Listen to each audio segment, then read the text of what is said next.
Come on, Zion, shout amen like thunder. Come on, Zion, shout amen like thunder. Touch your neighbor and say, neighbor, it's time to declare. So I'm the righteousness of God. I am the head, I'm not the tail. I'm the first, I'm not the last. I am the righteousness of God. I am a blessing. I am blessed.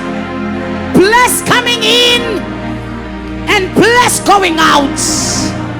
I am blessed. Children of my loins are blessed. Inzalo yesisu sami busisiwe. Konke ngikuthinta ngezandla kubusisiwe. Nginesibusiso, ngiyisibusiso. Ngibusiswa kungeneni, ngibusiswa kuphumeni. Ngiyisibusiso.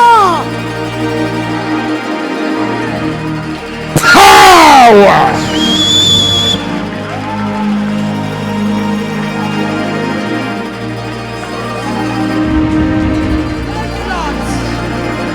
Thank you, Lord. Thank you, Lord. Abraham's blessings are mine. Abraham's blessings are mine. Abraham's blessings are mine. Shout, I'm blessed. Shout, I'm blessed. I'm divinely favored. I'm highly protected.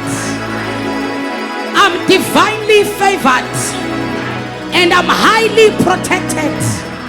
I have a troop of angels that are surrounding me day and night. I am who God says I am. I will never die before my time. I will never die young.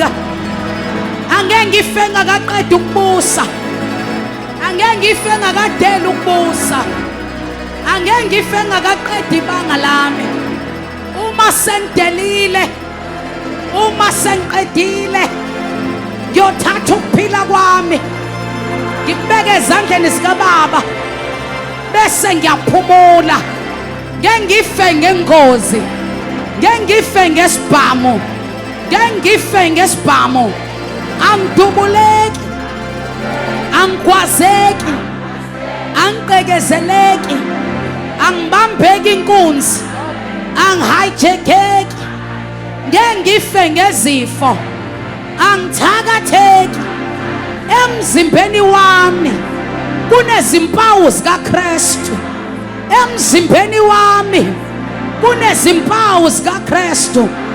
Phezu kwempilo sami kunesandla sikaNkulunkulu. Ngakho-ke angithakatheki, angidubuleki, angigwazeki, angiqekezeleki, angidlwenguleki. Ngeke ngife ngesikhali, ngeke ngife ngemithi. Mina ngivikelwe onamandla onke. Power.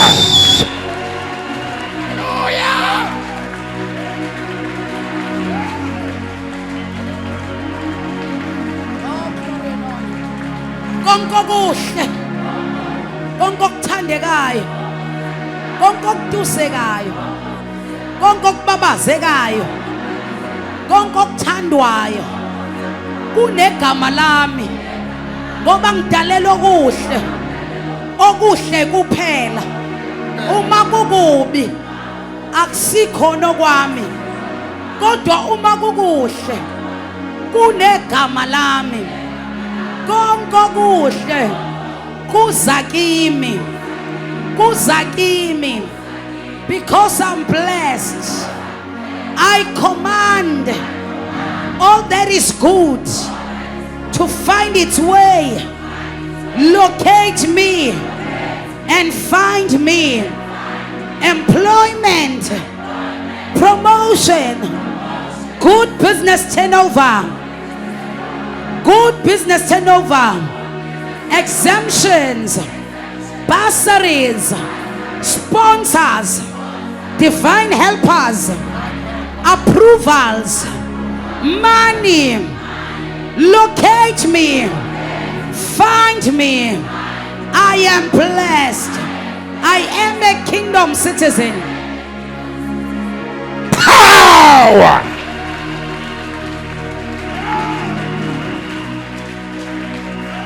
Thank you, Lord. Thank you, Lord. Thank you, Jesus. Lift up your hands to heaven, Bazalwani. Oh, lift up your hands to heaven. Ooh. Thank you, Lord. Thank you, Lord. Health, divine health in our bodies. Divine health in our bodies. Divine health.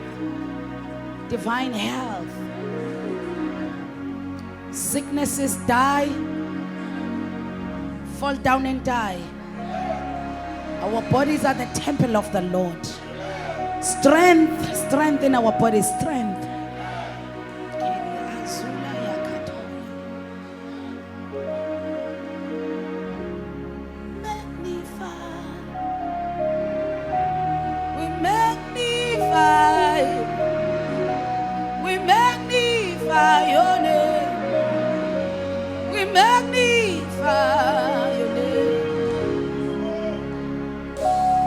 Divine favor fall upon us. Fall upon us. Destiny help us, find us. Our answers come in speed. Ooh. We magnify your name. We magnify your name. We magnify. Kasholi azila kadoya. Sigwenza mkhulu wena. Sigwenza mkhulu wena. Sigwenza mkhulu wena. Sigwenza mkhulu wena. We magnify your name. We magnify your name. We magnify your name. Divine favor and speed. Acceleration. Hey. Acceleration. Acceleration. Accelerate it, Lord. Ooh. We magnify your name. Yenzu mahluko. Yenzu mahluko. Yenzu mahluko. Yenzu mahluko. Yenzu mahluko. Encourage the discouraged. Encourage the discouraged. Holy Ghost, comfort. Comfort, comfort, comfort. We magnify. We magnify. Comfort, Lord, comfort. We magnify your name.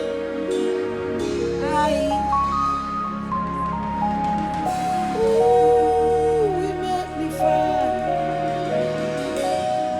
Ooh, we magnify. Even those whose faith are weak, show up in speed. Show up in speed. That shall encourage their faith, God. It shall encourage their faith. Show up in speed. Oh, we magnify your name. We magnify your name. We magnify your name.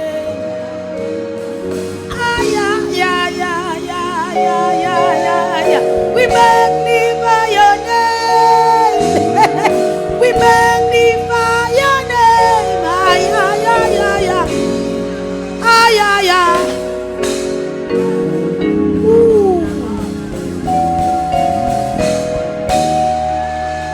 Hey, kasota patakata.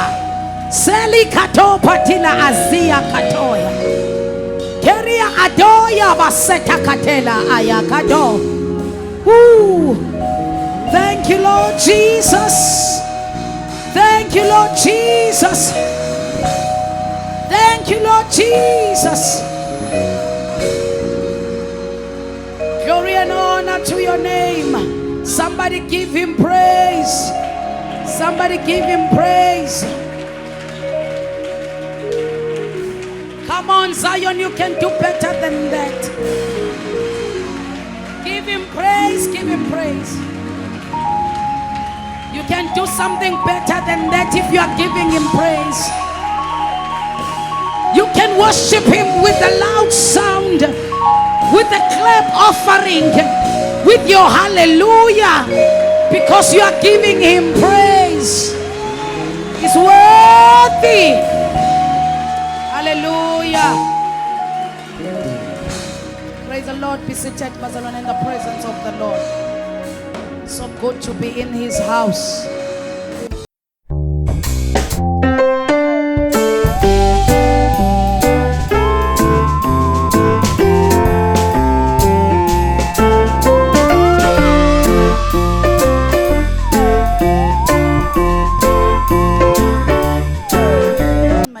This morning, in obedience, in obedience, in obedience, in IN space obedience, in obedience.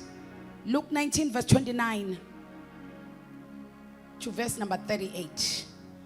Kwathi esesondele eBethfage naseBethania ngasentabeni ethiwa eyeminqumo, wathuma ababili kubafundi bakhe ethi, hambani niye emzaneni obhekene nani, nothi ukuba ningene kuwo niza kufumana ithole lembongolo likhulekiwe, okungakaze kuhlale muntu kulo, lithukululeni nililethe.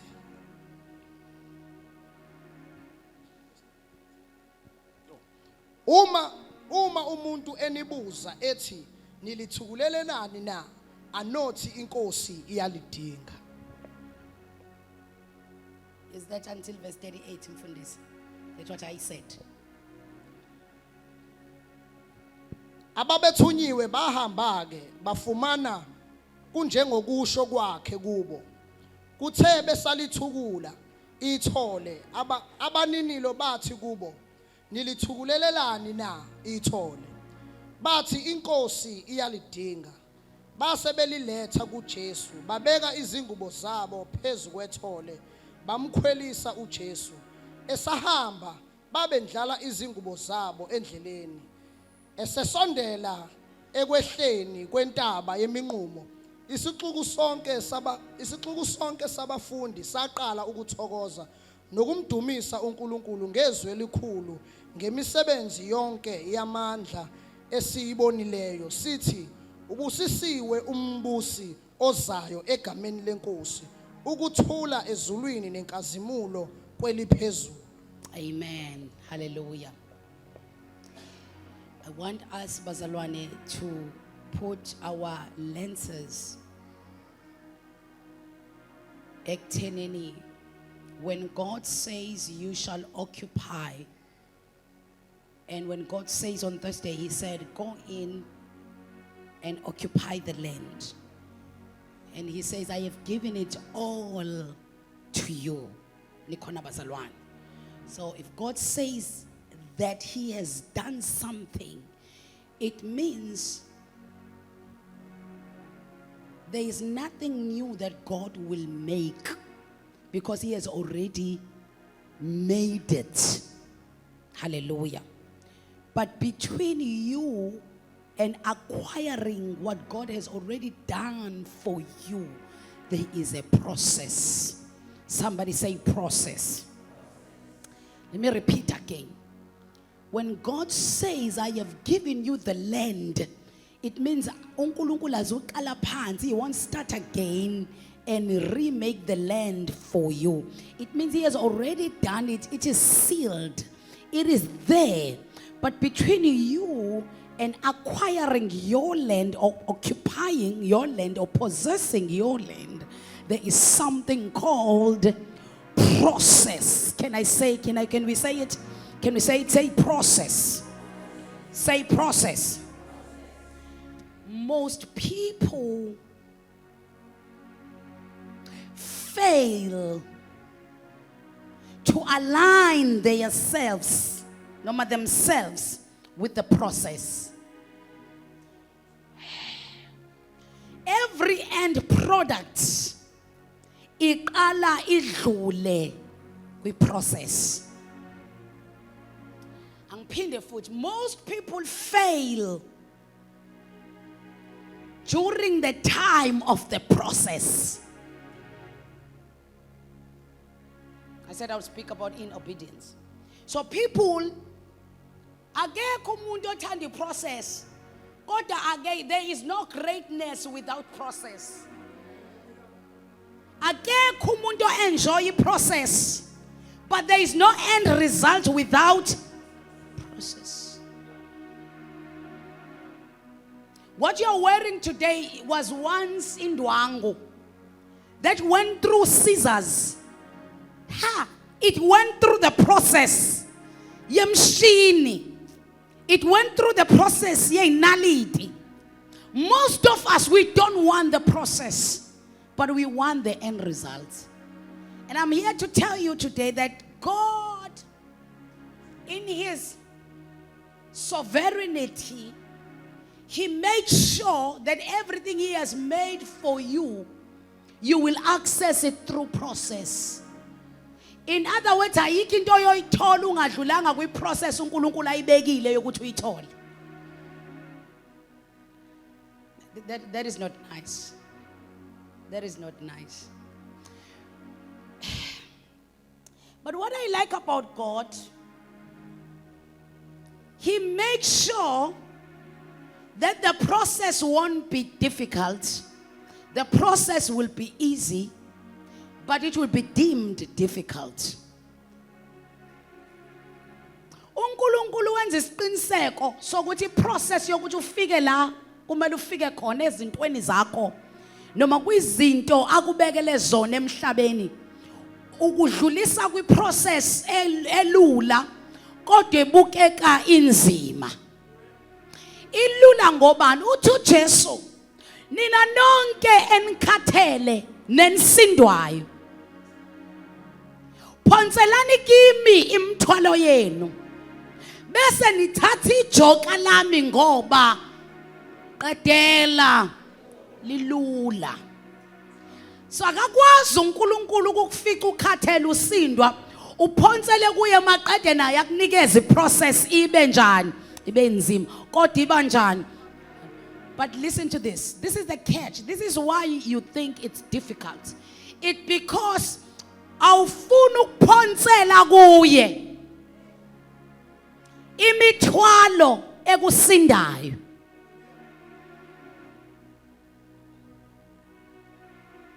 On Thursday we talked about it, pressures of life. You awufuna ukuyiphonsela kuye. Ufuna ukuyiphatha imithwalo nejoka lakhe kodwa ulithathe. Yingakho ke uzwa kusinda kodwa kulula kodwa kusinda. Ngoba ukuthwele konke kanti okunye bekumele ukushiye. In fact awukushiya uyakuphonsa kuye. You throw it to him. So bazalwane, there is no way of shortcuts. If you want to occupy, you must stay the course of time. So on Thursday I said, most people are pressured about time and God exists not in time. uNkulunkulu akekho esikhathini. uNkulunkulu ngaphandle kwesikhathi. So isikhathi sadalwa uyo, so uNkulunkulu akanalo iwashi wena onalo. But what am I saying mangithi the process of time?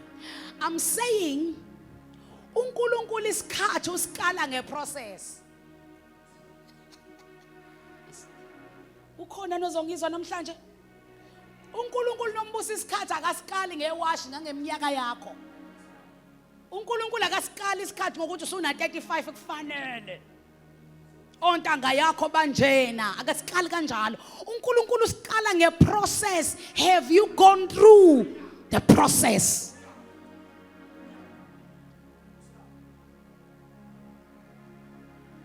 That's a time of God. uNkulunkulu usikala isikhathi sakhe ngeprocess. Now iprocess kaNkulunkulu inezinto ezingama principles kaNkulunkulu mangithi imiyemkhantela engama principles kaNkulunkulu. So in other words uNkulunkulu Mama Umbatha ukala ukuthi sekuyisikhathi sokukhululwa, sekuyisikhathi sokuoccupy, sekuyisikhathi seglory yakho ngokuthi uyilandelile yini imigoqo. So iprocess kaNkulunkulu, it's his principles. How far with grasping and living according to his principles. Kunomzalwane esingathi mdala enkosini ngeminyaka kanti uyingane kuNkulunkulu. Ngoba usahlulwa ama steps ama principles awabekile uNkulunkulu okuyiwona atshela uNkulunkulu akuyagauja. Is it gouging? Eh? Igeji. Is it gouging in English?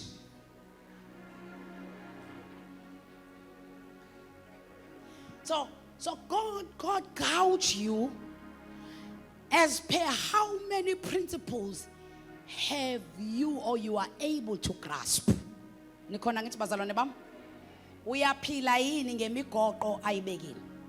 So namhlanje I want to talk about in obedience. Obedience is one of the principles that God gauge us if we are ready to possess what we already have. Sure. Can I repeat what I just said? Moya longwele. Obedience is a place. In obedience, it's a position. It's a position that God gauge you mvuyisi if you are ready for what he has already prepared for you. Kukhona izwe labo lilungile. Kumele ngabe bayalithatha.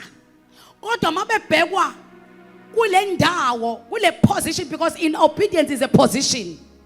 Mabebhekwa kule ndawo ebizwa ngeobedience abaficwa kanti process yokungena ithi udlula obedience.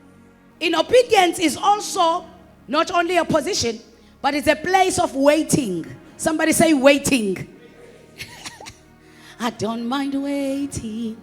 I don't mind waiting. I don't mind waiting on the Lord. I don't mind waiting. I don't mind waiting. I don't mind waiting on the Lord. Now the problem is, even if you don't mind waiting, but where are you waiting from? Simelapa, simenezela, umekupi. Megupi. You waiting on God. Where are you waiting? In obedience is a place of waiting. Let me prove my case. In obedience is a place of waiting. What am I waiting for? I'm waiting for God to take me out. I'm waiting for God to give me my land. I'm waiting for my God to give me my answer. But I'm waiting in obedience. Because obedience is a place of waiting. In the book of Acts chapter number 1, the Bible says Jesus said to his disciples, wait in Jerusalem until you are clothed with power. There was a word from the mouth of the king, but there were people who had to be obedient to the word the king has spoken. I'm going to have a good time in this church. There was a word from the mouth of Jehovah, from the mouth of the king, from the mouth of Jesus Christ. But there were people who received the word, who ought to be obedient to what he said. Ukwehla kamoya ongcwele akuxhomekekanga esikhathini sewash. Waqhubekeka ekuthenini balinde in obedience to what he said. Because he said, wait in Jerusalem. Number one, they had to locate Jerusalem. And they had to wait in Jerusalem.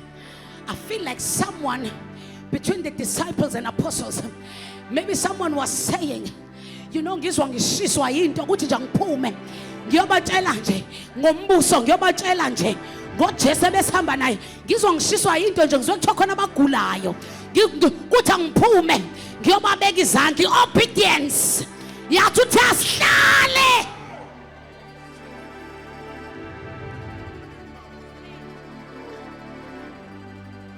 Sikhona izathu sokungahlali, sikhona izathu futhi siyazwakala of not waiting.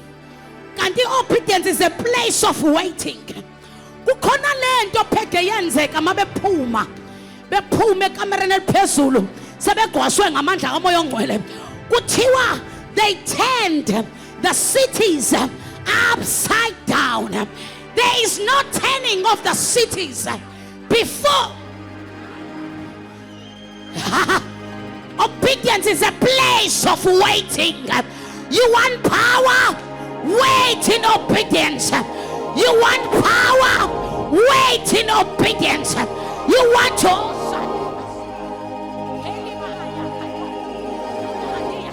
we wait in obedience.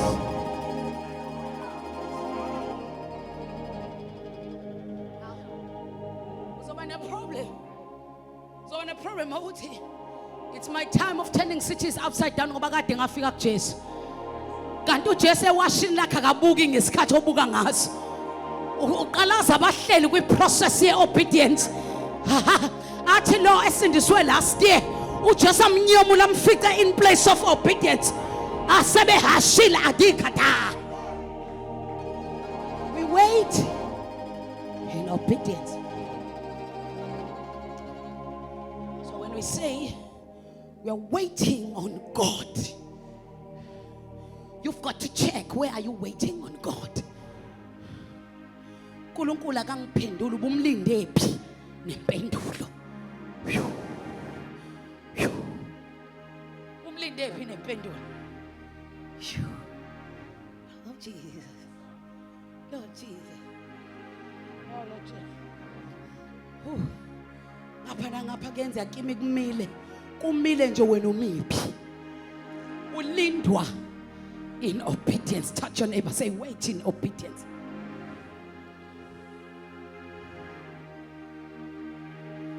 Number 3, in obedience is a place of miracles, signs and wonders. In obedience is a place of miracles, signs and wonders. Do you want to see a miracle in your life? Do you want to see signs and wonders? Wait in obedience. Stay in obedience. There's a place of miracles, signs and wonders. Let me prove my case. In the book of 2 Kings, chapter number 4, the Bible says Elisha was called by a woman who was a wife of one of the sons of prophets. And this woman had an issue, had a problem. Just like you, she had an issue, she had a problem. This woman had debts that her husband, who is late, has accumulated.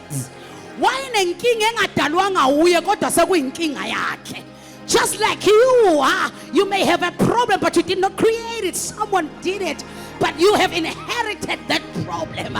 Someone, you are suffering from problems of your forefathers. You did not do anything, but you have inherited that problem. Some are affected, suffering from problems. You did not do anything, but you have just inherited that problem. This woman was a widow, but inherited problems of her husband. Her husband was one of the sons of the prophet, and the Bible says that debtors wanted to kill this woman's children, to take these women children, because the father died with the debt. I don't know what your father died. But I can see you are troubled. I can see you are crying. But your father died and left you with a problem.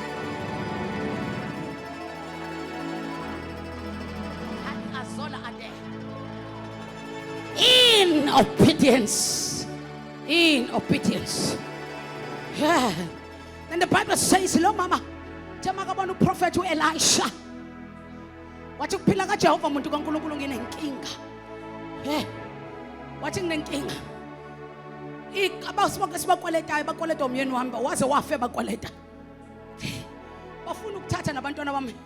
Bafuna ukusibulala. Uthi ke umprofeti unani? What do you have? Lo mama ke athi umfume nje wamafutha. No flour nje weqebelengwana. Sizodla nomfana sizodla kuphele. Okay. Besethi umprofeti uElisha. Mama, I want you to do something. Go and borrow. Somebody say go and borrow.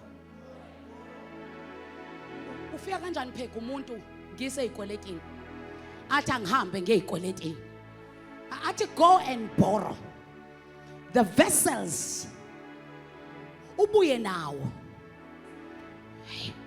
Lo mama imfihlo yalomangaliso wamafutha anganqamuki. Bathi ixoxa libhayibheli bangathi awulazi. Ahambe lo mama yoboleka abuye nezitsha. Athi uElisha vala umnyango. Ngena nonke nabafana bakho nivala umnyango. Bavala umnyango bese thatha lamafutha ukuthi mancane. Athi waqala lo mama wawathela. Tho wathela amafutha anganqamuka wawathela. Wathatha nezitsha beyibolekile wawathela. Anganqamuka amafutha wawathela. Hayibona amafutha engapheli. Kuthiwa kwathi makuphela izitsha namafutha aseyanqamuka. What a miracle. Lo mama kusula ngalolanga she was a business woman. Waqala inkampani yokudayisa ngamafutha ngoba lamafutha ayegcwele emaningi. Wawadayisa ukuze akwazi ukuba nemali. A miracle yenziwe yini ikhonqo? Ayenziwanga umprofeti nje kodwa yenziwe iobedience kamama kwinto eshiwo.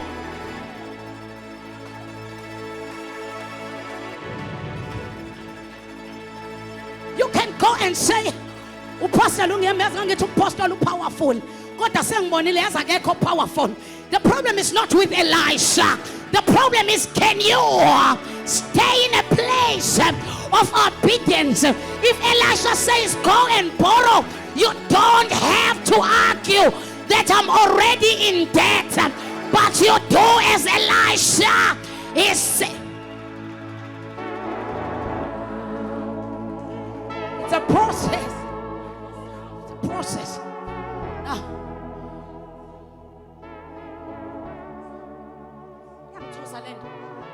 Yangithusa lento mamfundisi ukuthi why umuntu eneyikweleta kodwa kuthiwa kayokweleta.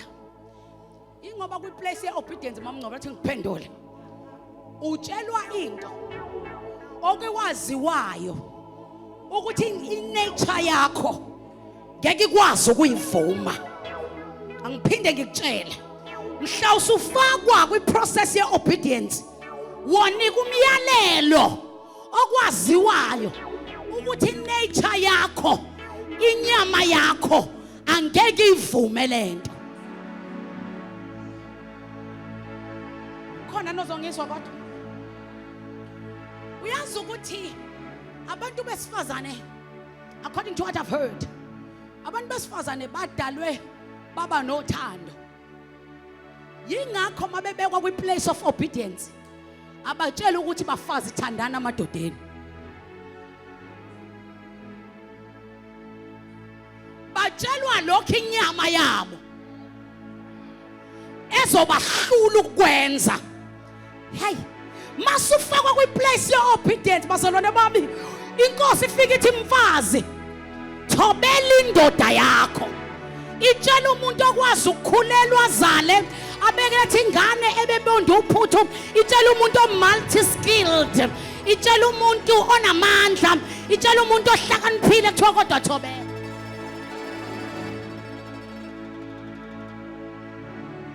Uma ubetshelwe ukuthi inkosikazi ithanda umfazi ithanda indoda, bekuzoba lula lokho ngoba vele abantu besifazane. It's in their nature to love. Kodwa it's not in their nature to submit.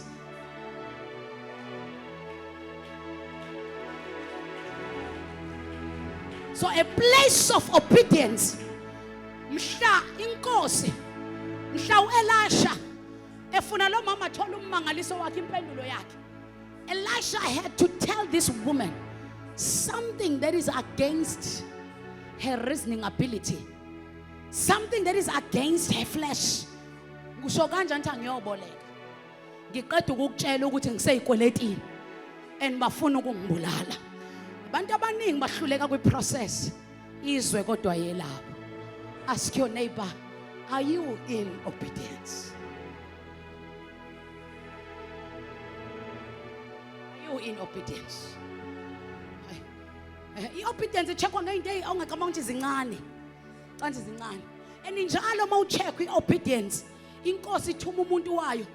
Akuyena uNkulunkulu otshela lo mama. Awuthi ngisho futhi nalena.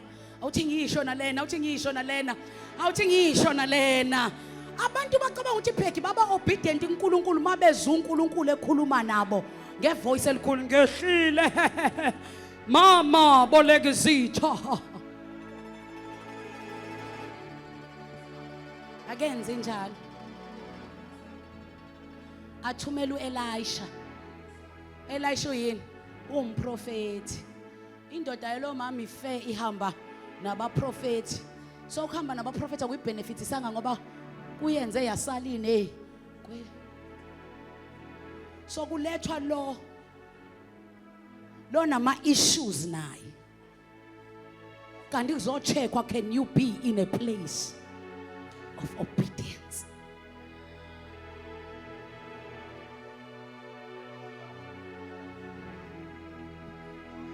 Kodwa ke uyalalelwa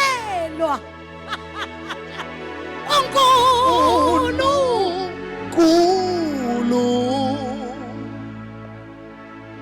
Where's Elisha? Ngoba uNkulunkulu maye kufuna in a place of obedience hlongwa. Uthumela umuntu wakhe akutshela ukuthi yenza u1 no2 bese wena uthi kodwa yazi akangicabangeli lo muntu ke cha wazi wangangicabangela wazi wangangicabangela ngathi ngikweleta waphinde wathi angiyokweleta nanga umuntu engangicabangeli cha ngeke ke kube ngeke kanti uNkulunkulu befuna ukukuthatha kubeke kwindawo yeobedience ngoba bonke abahlezi kwindawo yeobedience behlelwa ama miracle signs and wonders. Uyalalelwa. Abakhona abantu kuleli cawe. Ongangithandanga namhlanje ungakhathazeki ukhona ozomthanda next week. Ask your neighbor, are you in obedience? Are you in obedience? Let me close. Should I? Yes. Last funda khona. Uyalalelwa. Uyalalelwa.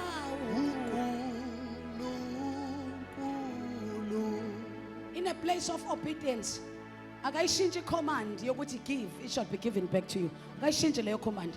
Akayishintshiswa ukuthi wena udlula esimeni. Akayishintshe command. Ufuna ukubheka bangaka abazoba obedient. Uyazi uNkulunkulu kenza isimanga. Kenza isimanga wezanele. Kuthi ngesikhathi into ngathi zixakekile izinto. Avela uNkulunkulu athi give. Athi give. Uthi mana ke Jehova. Kanjani? Uyalwazi usiza mathi le khona give. Athi le khona give. Lalela akafuni yona. Ugovuza iprocess. Ngoba khona lento afuna ukuthi ungene kuyo. Kodwa ukwazi ukungena kuyo ungekho obedient. So ufuna ukucheck ukuthi can you be obedient? Uyabona abanye abaningi bethu baluza lapho.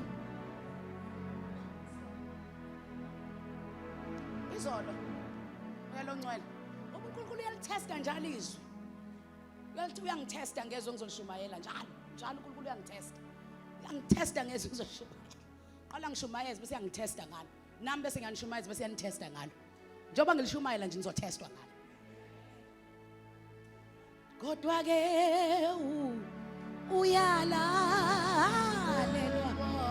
uyalalelwa uNkulunkulu ngifuna ukuvala moya ongcwele so yesterday ngihamba no boss sise garage le garage ngithela ku petrol engine ngithi ngimile uboss usangene ngaphakathi qhamuka umlungu inkosi iyangisiza ngabelungu qhamuka umlungu iyangisiza kakhulu inkosi iyangisiza qhamuka umlungu afike kimathi hi sister are you a Christian ngithi yes athi I'm also a Christian ngithi wow bese vela athi I have a problem I went to work and my client did not pay me so I don't have petrol that is why I've parked here a garage there is my buggy there ngiphenduke ngibuka ibhaki yakhe ine stepis ngaphezulu no okay so what do you want petrol athi yes ngathi okay take your buggy put it in there believe you me bazalwane at that moment angicabanganga ngizonitshela ngicabangeni ngicabanganga take the buggy put it la kwibhawusi ayithatha umlungu ibhaki yakhe lapho useguqa phansi thank you Jesus ngithi mina ngicela imfaleni 300 thank you Jesus uyabona igarage bayangazi ke hayi tesa to 300 bese yangilethela incwadi mayenginika lencwadi ngiyifunde ngaphandle banjwe lento ethi by grace bese umoya ongcwele athi kimi you always teach people that I answer through people. My answering through people is not only when you have to preach to people, then you say God is answering. This man has been praying, and you are here so that I can answer him through you. Ngishintshe. Ngiphume emotweni manje, sengizwile umoya ongcwele ekhuluma nami ngihlele esteringini, ngiphume emotweni ngimbuka umlungu. Akakashintshe umlungu, ngimbuke futhi umlungu. I want to go to my wife in Pietermaritzburg. Thank you so much. But like hayi ntoni, ngigcwalisele. Full tank ntoni. Aguqe phansi umlungu. Aphakamisa izandla athi thank you Jesus. Thank you Jesus. Then the Spirit of God says to me, my glory I have just received because of what you have done. Abuye boss. Bese ngiyaphindela kuye futhi. Phindela wesithathu manje kumlungu. Manje i-toll gate uzokhokha ngani ukuthi uye Pietermaritzburg? Athi I'm trusting God. I've been trusting God all along until I'm here. I'm also trusting God. Ithi boss ambongiphela i300 rand. Hayi bazalwane. Khipha uboss 300 rand ngimnike. Ngithi hayi zofaka qeda ufaka i1.5 yamlungu la ye full tank. Ngifaka i300 manje kumlungu. Hayi yonakala indaba mase sisemotweni sesisuka no boss sekungena iSMS. I-bank report ukuthi kuhambe malini kusele malini ngithi mangiyibuka engizwe bazalwane ukuthi ukulalela kwesinye isikhathi kubiza ukuphila kwethu kodwa noma kunjalo uyalalelwa uNkulunkulu livuke lapho leli culo besethi umoya ongcwele I am taking you to a place of obedience because it's a place of waiting, it's a place of signs and wonders, it's a place of miracles. In obedience is a place, is a position to position yourself for him to take you further. That's what he did. He took me to a place of obedience. Sekuvuka le ndaba ke. Moya ongcwele uthi ke nanti ithole liboshiwe lasifunde khona. leli thole liboshwe umnikazi walo. Kulabo abalusayo bayazi ukuthi vela yikho into wrong ngokuboshwa kwethole ngoba amathole ayaboshwa aboshelwe esigcobeni. So leli thole maliboshiwe iBhayibheli lithi uJesu ubiza abafundi bakhe ababili uthi hambani niyongena emzaneni eJerusalem kunethole nizolifica liboshiwe. But listen to this, the owner uzonibuza ukuthi nizolithukulelelani, nimtshele ukuthi inkosi inithumile.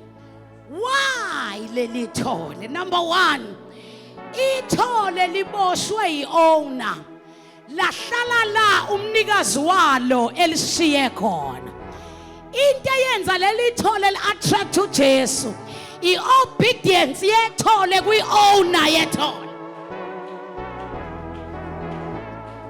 Bayangizwa abantu esoteni? Yini uJesu afuna ithole elisemzaneni eJerusalem? Uke wawabona amanye amathole kodwa leli akalibonanga ngoba edlule eduze kwalo. Let me prove my case. IJerusalem alineyindonga ezinde. Njengoba uJesu engekho ngaphakathi, ulibone ngani ithole eliboshwe ngaphakathi? Akudinganga ukuthi uJesu adlule eduze kwethole ukuze alibone. Kodwa ithole ngoba li in a place of obeying the owner.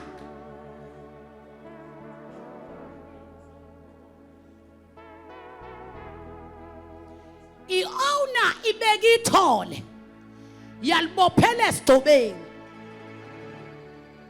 Ukuhlala kwethole kulesi sigcobo kulentambo kungitshela into eyodwa, leli thole li-obedient to the owner. Ngoba elinye ithole belingazama ukupurukutshela, lizama ukugabula intambo, kanti leli ngoba li-obedient kwi-owner, khona wazi owner yethole. Ngazi ngani ukuthi wazi owner yethole? Utshela abafundi bakhe pheke uthi owner izonibuza ukuthi nilithukulelani. Ngempela mabefika kuthiwa i-owner yababuza. uJesu wazi owner. Ithole ulazi ngoba azi owner. Wase yalibona ithole ukuthi li-obedient to the owner. Yingakho azi uJesu ukuthi owner niyitshela inkosi yalifuna ngeke izilwe ngoba i-owner ijwayele i-obedience.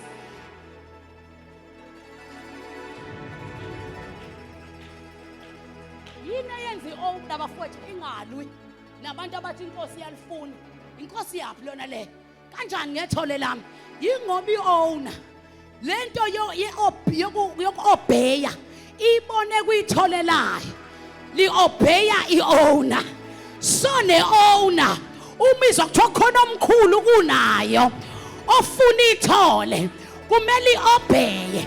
Kodwa ngikho lapho bafowethu ngizothi yini eyenza ithole ukuba ligitshelwe inkosi yamakhosi, ukuba lihambe phekwe ingubo zabantu?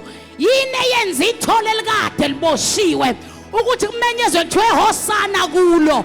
Ngoba noma babememeza uJesu kodwa babememeza nethole, neyingubo babezendlalela uJesu kodwa zagitshelwa yithole.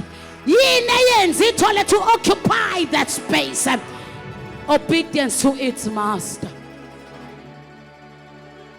Abhekwa onke amathole kwatholakala ithole elikwazi ukuba obedient. The cult stayed where the master left it. The cult stayed where the owner left it. Bangaka bethu sebeyilimazile, bayimunquza, bazewudluza, baze baba nayika, baze baba ne-bitterness, baze baba nobuhlungu ngoba i-owner yakubophela kodwa wena wafuna ukusuka. bangaka bethu ethi inkosi yobabheka in a place of obedience hayibafici ngoba babone ngathi bayahlukumezeka mabeboshelwe ogodweni kanti abazi ukuthi ukuhlala kule ndawo obekwe yiyo kukhona ezulwini ongezuhlala ebuki obedience yakho. Bangaki abethu abakhona phakathi kwethu asebeze benza ukona baze benza amaphutha baze baxabana nabantu ngoba uhlulo ukulinda in obedience.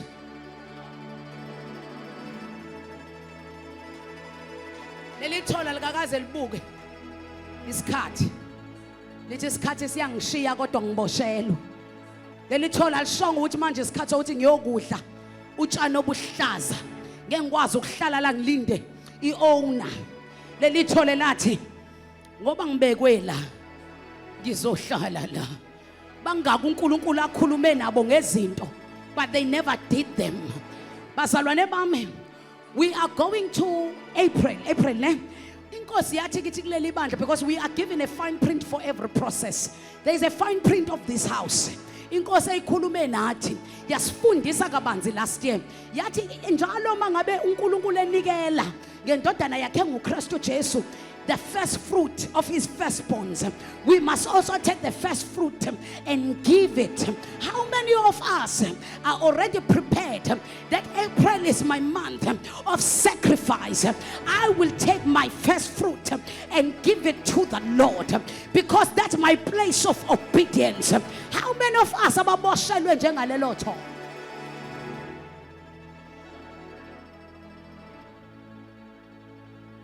Ngiqala la ukukhuluma senande umuntu omdala enkosini Shuglas uNkulunkulu akambheki ngeminyaka asindiswe ngayo. Umuntu omdala enkosini uNkulunkulu akamuzwa ngezambula ayishumayele epulpit. Umuntu omdala enkosini okhulile enkosini uNkulunkulu akamboni ngokuthi ukhuluma kangakanani izilimi. Umuntu okhulile enkosini uNkulunkulu akamboni ngokuthi uthandaza ayirole kangakanani. Kodwa uNkulunkulu umcheka in a place of obedience. Uyazi ukuthi khona abantu abakhuluma ngezilimi but who have never been obedient to what God is saying. And it puzzles me. It puzzles me to say, how can you speak in tongues, the language of heavens, if you can't obey the heavens? How? I'm making an example. April in this house, am I correct? April, right? April is our sacrificial month. But how many of people abakhulile enkosini kuleli bandla? Esithi bakhulile sibanibane enkosini. How many of them will you see sacrificing? Doing exactly what God did. Sacrifice the first fruit. You won't see them. Yabona labo bangakwazi ukuthandaza. You will see them. Lithini? Wangeyona idonki leyagijela uJesu kwakuyithole. Usho ukuthi ithole liyakwazi ukuba obedient lihlule idonki. Jesu akangenanga phezulu kwedonki. Wangena kwithole. Usho ukuthi ithole liyakwazi ukunyuswa ledlule amadonki. Buka nansi iglory yethole. Iglory yethole ukuthi inkosi yamakhosi igibela phe kwalo. Iglory yethole number 2 abantu mayiqhamuka ithole bakhumula ingubo zabo bayindlala phansi. Kuthiwa inkosi yamakhosi yagibela phe kwengubo. Bafowethu asikhulumeni iqiniso. Akuyena uJesu wagibela phe kwengubo zabantu. Yini bafowethu? Phezu kweingubo zabantu kwakuhambani. Kusho ukuthi abantu babeka ingubo zabo beyibekela ukuthi zihambe uJesu ahambe phezu kwazo. Kodwa ngenxa ukuthi ithole lali kwi-obedience lathola iglory kaJesu, la share iglory noJesu ngenxa ye-obedience. Nethole lathola uhamba phezu kweingubo zabantu. Thola abantu babemile ngapha nangapha bememeza Hosana, Hosanna, peace in heaven and glory in the highest. Ngesikhathi besho njalo basho kubani abantu? kuJesu. uJesu ophezu kwani? So automatically kathi besho kuJesu basho nakwini? neglory engaka etholwa leli thole. Ngiyazi ukuthi le ndaba yethole mfundisi nawuke wayisho sikhuluma ngendaba yokuthi likhululwe. Mina ngifuna sifike sesilikhulula. Asiqale sibonje yini eyenze iattracte ukuthi ezulwini kukhunjulwe ithole ukuba likhululwe. Khona nofuna ukukhunjulwa uJesu namhlanje ukuthi uJesu amkhulule kwimibuza nayo kwimithandazo yeminyaka. Khona nofuna ukukhunjulwa amazulu amhambele amnike impendulo zakhe. Khona yini ofuna ukukhunjulwa amazulu kuleli bandla ukuba amnike izwe lakhe to occupy. Listen, sweetheart, it won't start by you ukhululwa, but can you stay in a place of obedience? Because in that place you attract the heavens.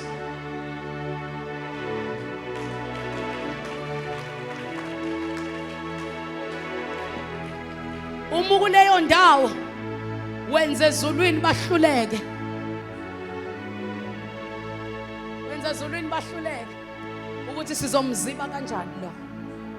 Uma kwindawo ebizwa ngeInobedience wenze ezulwini bangakwazi ukuziba indaba yakho.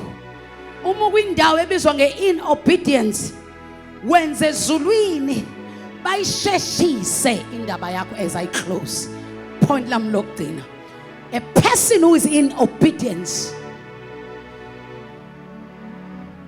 izinto zakhe ziya accelerate ezulwini bayayisheshisa impendulo yakho. iBhayibheli lithi kunabafana abathathu, Shadrach, Meshach no Abednego. Lithi iBhayibheli laba bafana basekuthunjweni and uNebukadnesari manje wakhe isithombe. Wakhe isithombe uNebukadnesari uthi wonke umuntu akakhothame kuso. Akakhothame kuso. When you are in obedience, your answers accelerate. When you are in obedience, your prayers are answered in speed. When you are in obedience, bekwe ithole laba bafana uthiwa wonke umuntu must bow kuleli thole. Hey, hayi kulesi sithombe. Uthiwa wonke umuntu akakhothame kulesi sithombe. Wase kusho ukuthi laba bafana bafunda umthetho wamaHebheru okwaIsrayeli ukuthi sisithembi anakumkhonza, anakukhothama komunye uNkulunkulu ngaphandle kwami uJehova kaIsrayeli. Anakukhothama ezithombeni ezibaziweyo namfanekiso okuphezulu nokuphansi nokungaphansi kwamanzi. NginguJehova onomona ngani. Kwasho ukuthi labafana lomthetho uvalelwe ezibhebheni zenhliziyo noma bengasekho eJerusalema besezweni lokuthunjwa, kodwa bahamba nomthetho kaNkulunkulu uvalelwe ngaphakathi kwabo. Wathi bonke abanye bekhothama.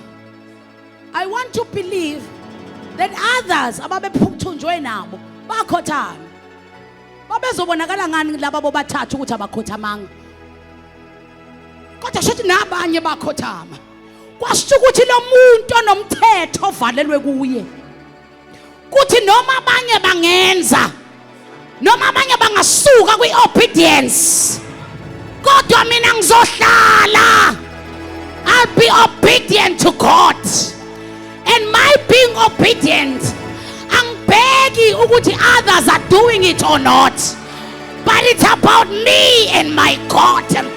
I have chosen to be obedient to my master. I don't care what my peers are doing. I don't care those who have positions what they are doing. I don't care if they can obey or not.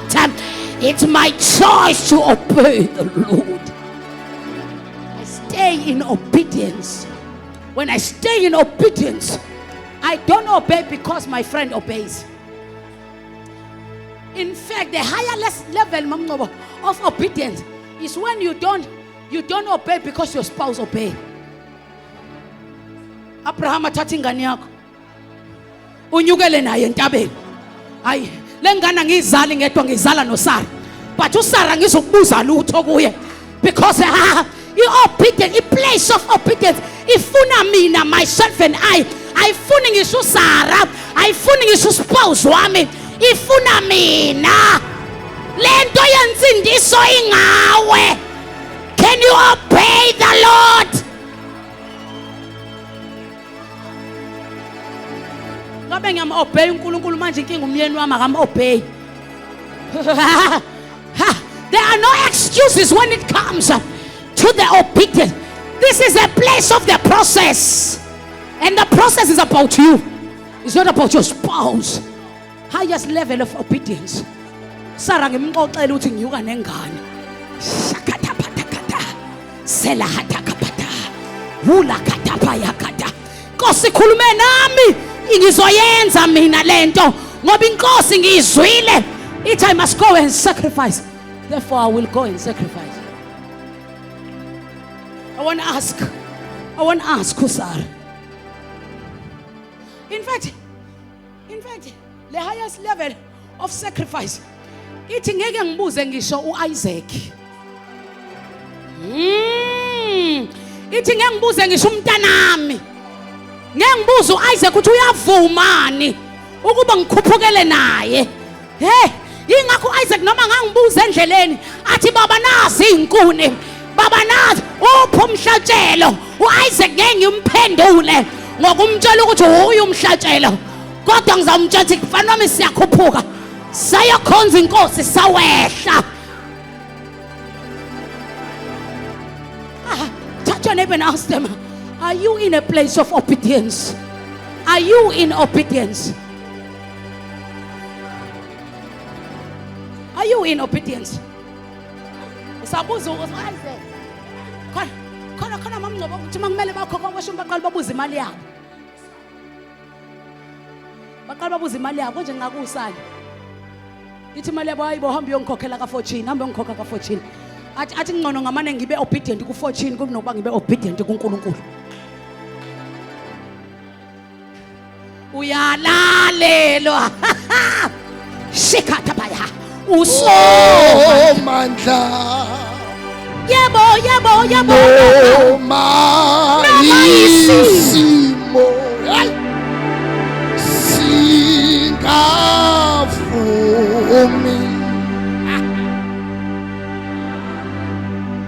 Uthi umzimba ngikhathela siye enkonzweni kodwa singaya kobuka ibhola. Umuntu ongekho obedient abuka ibhola, abe obedient kwibhola. Abe obedient emzimbeni wakhe. Kodwa ngashali azabada. Kanti umthetho kaNkulunkulu ubhaliwe. Ngajabula lapho bethi kimasiye endlini kaJehova. Hey! Kuyayiwa. Abafana kwasho ukuthi kubhala umthetho. Sesiyathandaza. Uthi umthetho unakukhonza, unakukhothamela omunye uNkulunkulu. Usho njalo umthetho enhlizweni zabo. Bathi ngathi ngiyabezwa bethi noma abanye bangakhothama. Hayi. Ngathi ngiyamazwa uShadrach ethi wemesheki wena ukhothama mina ngizukhothama kodwa ngivinjiwe uwe ngivinjwe umthetho. I rather be obedient to what is written ebhebheni zenhliziyo yami in the tablet of my heart. If the Lord says be holy because I am holy, I rather be umuntu ongekho esitayeleni, but I rather be holy ngoba umthetho ubhaliwe in the tablet of my heart. Noma untanga yami bangakubona kuyifashion ungabi ngcwele kodwa mina will be holy. Hallelujah. Because it's hallelujah. I stay in obedience. Noma isimo.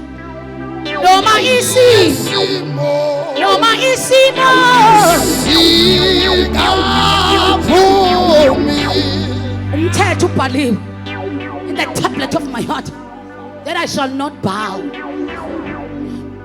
Noma bonke abantu engibaziyo, noma bonke abafundisi engibajwayele, noma engibaziyo, noma bonke ngibezwa kuthiwa baba, kuthiwa khona abaye khona ukuze amabandla abe makhulu.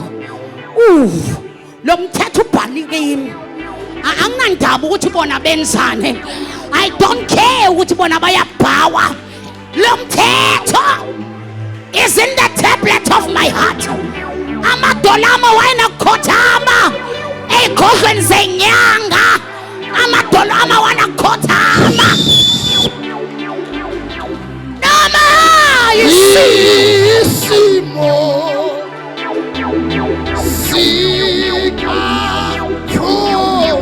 kunomthetho obhaliwe enhlizweni yami ukuthi ngeke ngikhothame.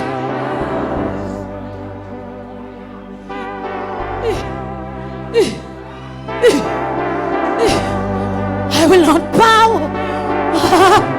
Kunomthetho obhaliwe man. Amadolo mina ngeke aguqe phambi kwemshunqiso. Ngenzeqe mina indengezi. Ngiyancinde mina kwimncindo ngoba kunomthetho obhaliwe. I will serve no foreign god, no any other treasure.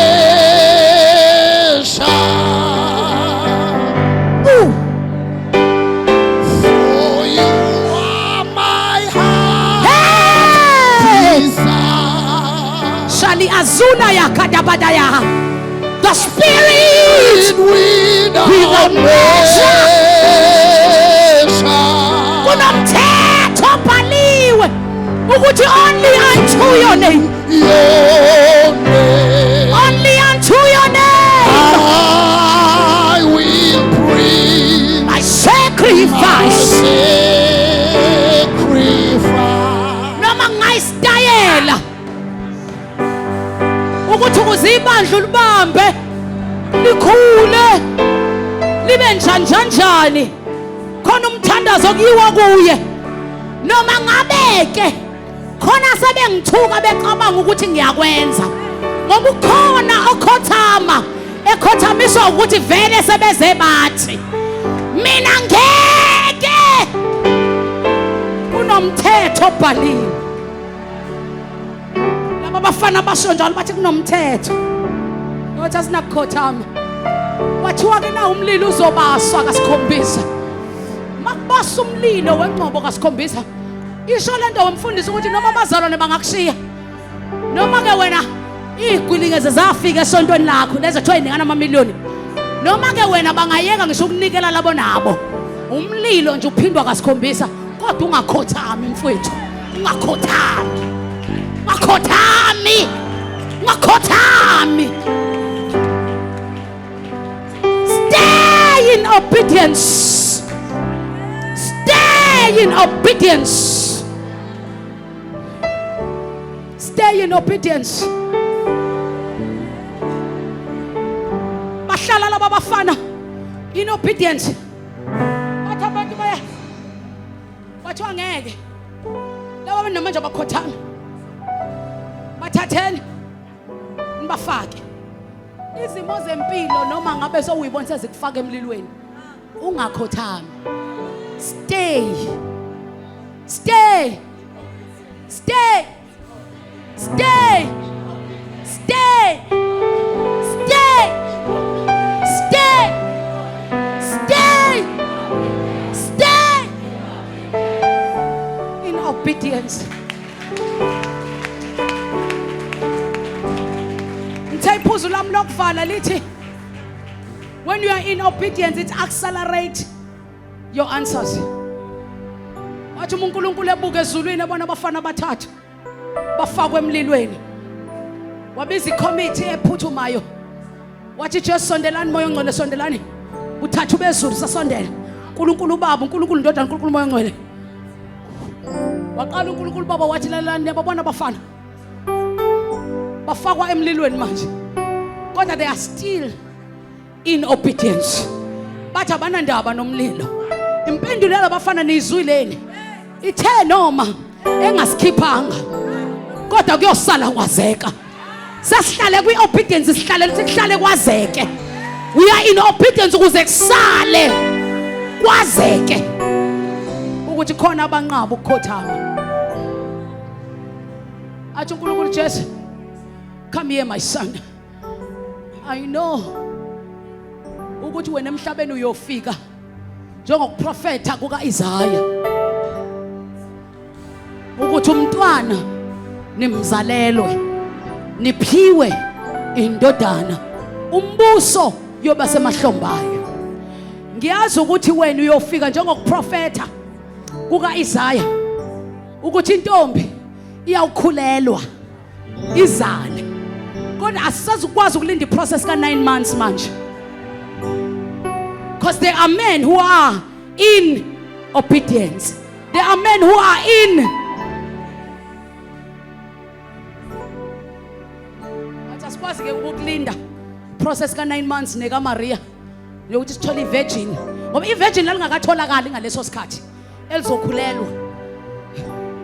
Kwasho ukuthi abantu abahleli kwi-obedience benza ukuthi ezulwini kungaphunyulwa, kungalindwa ivirgin, kungacingwa ivirgin. Kwathiwa lalela ke Jesu, uyazi ukuthi elinye lamagama wakho wena uyini? You are consuming fire, sweet perfume. You are consuming. You are sweet. You are consuming fire. Yes, you are sweet. You are consuming fire.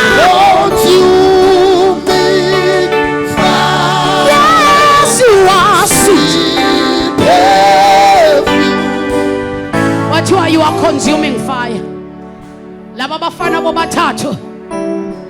bobathathu bazophonswa emlilweni. Wena you are, wena ungumlilo onjani oqothula, wena ungumlilo onjani oqothula. Laba bafana bazofakwa Emlilweni wena umlilo oqothula. laba bafana bazofakwa phi? Wena uyini? Umlilo oqothula. Yini eyenza abafana bafakwe? Umlilo. Yini eyenza abafana bafakwe? Yini eyenza abafana bafakwe emlilweni?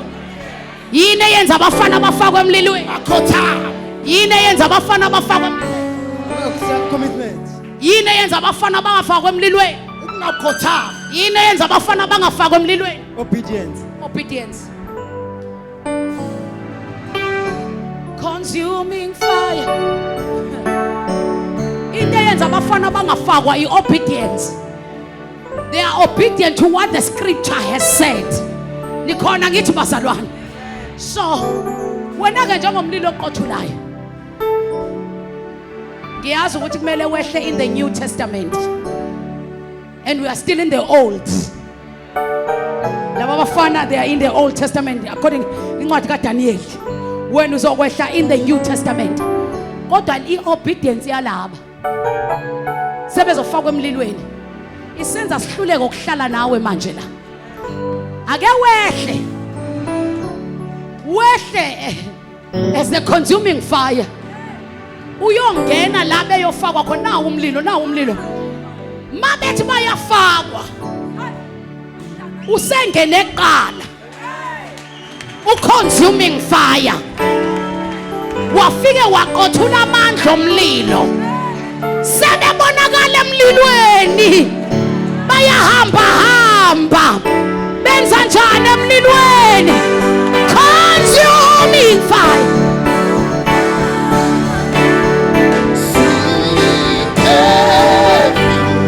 Babonakala emlilweni, bayahamba. Kusho uNebukadnesari isitha sabantwana bakaNkulunkulu, kodwa kuzwakala kusho yena, anifakanga yini abantu abathathu?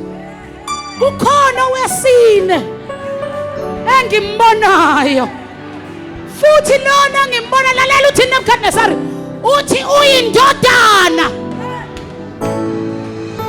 kaNkulunkulu.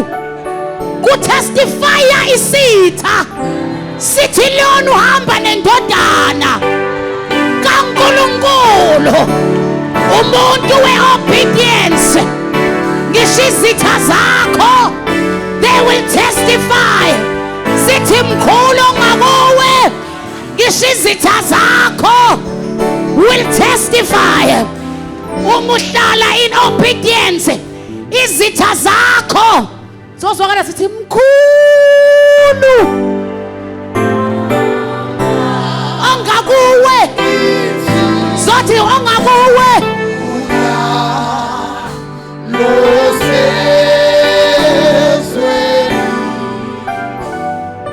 Izitha zakho zimi sithi lo sisi lo mama lo uhamba nendodana kaNkuluNkulu lo uhamba nendodana kaNkuluNkulu.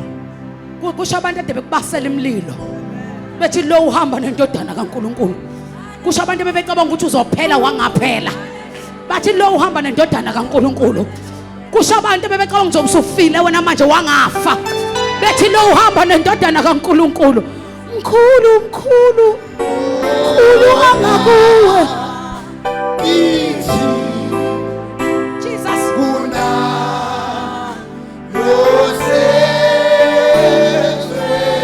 Kuzosha abantu ebebekubophela itulo emsebenzini befuna uxoshwa. Kuzosha abantu ebebefaka itaputapa edeskini lakho. Kuzosha abantu ebebedweba izinto emnyango webhizinisi lakho. Bazoswakala bethi hayi lo akahambi yedwa, mkhulu ahamba naye, mkhulu ahamba naye, mkhulu mkhulu mkhulu.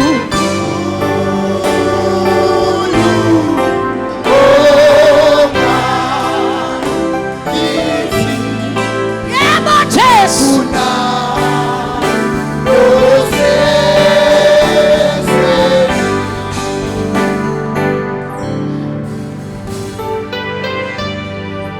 There is a place, it is called in obedience. There is a place, it is called in obedience. It is called in obedience. I invite you to that place of being obedient to the commands of the Lord. I invite you to that place, kingdom citizens. Because there is no way you can stay in that place and not prosper. There is no way you can stay in a place of obedience and nothing change. Sometimes we say, Ninjabolo, I am obedient to God. I pray, I fast, I give. Kanti kunalezi zinto nje. Amalokhu nganamancane kuthiwa yini asidlana isivuno. Impungushe ezincane. Kanti khona impungushe ezincane ezidla isivuno. Uyanikela, uyathandaza, uyafasta. Kanti into sokuvela kuthiwa nje ake uthathe yonke first fruit yakho uyisacrifice ngo-April. Vele ungayenzi leyo. Kanti sekuyimpungushe nje encane edla isivuno. Hayi, mhlawumbe uyenze leyo. Kuvele kuthiwe nje siyafasta. Inyanga yethu kaNovember, inyanga yethu yani yokufasta. Uvele wena ungafasti ngoNovember. Kanti yini lena impungushe nje encane ye-disobedience. I invite you to a place of total obedience. Total obedience to the Lord. There is a place called in obedience. But you can't enter that place ngamandla akho.